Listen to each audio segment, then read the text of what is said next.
যুক্তরাষ্ট্রের ৪৭তম প্রেসিডেন্ট হিসেবে ট্রাম্প ক্ষমতা গ্রহণের পর থেকেই বিভিন্ন দেশের প্রতি তার আক্রমণাত্মক সিদ্ধান্ত আর কথাবার্তায় ক্ষুব্ধ করে তুলেছে ভুক্তভোগী দেশগুলোকে। তাছাড়া ট্রাম্পের কানাডার প্রতি বেপরোয়া সিদ্ধান্ত ব্যাপকভাবে ক্ষুব্ধ করে তুলেছে কানাডিয়ান নাগরিকদের মতো বিনয়ী জাতিকেও। তাই তো তারাও যুক্তরাষ্ট্রকে কুনুই উঁচিয়ে দিয়েছে পাল্টা আক্রমণের হুঁশিয়ারি। বিস্তারিত শিহাব ইসলামের ডেস্ক রিপোর্টে। বিশ্বমঞ্চে একের পর এক বিতর্কিত সিদ্ধান্তে মার্কিন প্রেসিডেন্ট ডোনাল্ড ট্রাম্পের বিরুদ্ধে কানাডার জনগণের ক্ষোভ বেড়েই চলেছে। শুল্ক আরোপ, যুক্তরাষ্ট্রের ৫১তম অঙ্গরাজ্য বানানোর হুমকি এবং একের পর এক বৈরী পদক্ষেপের কারণে কানাডায় শুরু হয়েছে ব্যাপক প্রতিবাদ।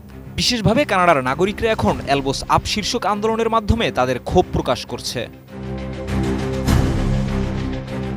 এলবোস আপ হকি খেলার একটি সংকেত, যার অর্থ আমরা পাল্টা আক্রমণের জন্য প্রস্তুত। এই স্লোগানটি এখন কানাডার অলিগলি, রাস্তাঘাট, দোকানপাট এবং পডকাস্টে ব্যাপকভাবে প্রচারিত হচ্ছে।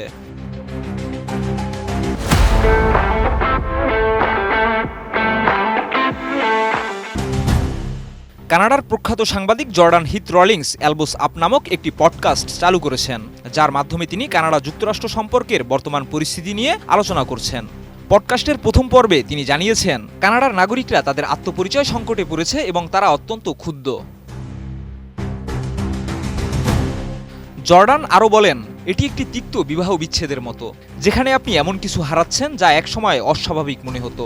কানাডা এখন সেই পর্যায়ে রয়েছে যেখানে জনগণ সত্যি ব্যথিত এবং ক্ষুব্ধ।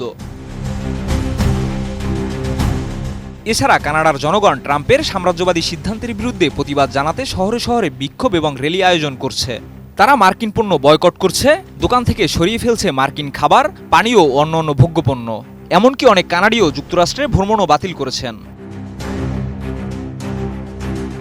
এলবোস আপ র্যালির অন্যতম আয়োজক পিটার ওয়াল বলেন, আমরা জানি না কি করতে হবে। আমাদের দীর্ঘদিনের মিত্র এখন আমাদের বিরুদ্ধে চলে গেছে, শত্রুর মতো আচরণ করছে। কানাডার নাগরিকেরা চরমভাবে ব্যথিত।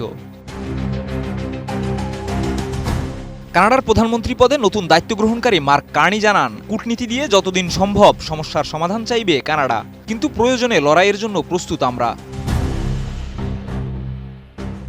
এদিকে সাবেক প্রধানমন্ত্রী জাস্টিন ট্রুডো একই কণ্ঠে বলেছেন, কানাডা কখনোই যুক্তরাষ্ট্রের এমন পদক্ষেপকে মেনে নেবে না, এটি বিশ্বাসঘাতকতার শামিল।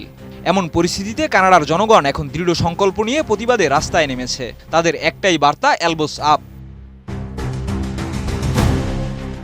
শিহাব ইসলাম, এটিএন নিউজ।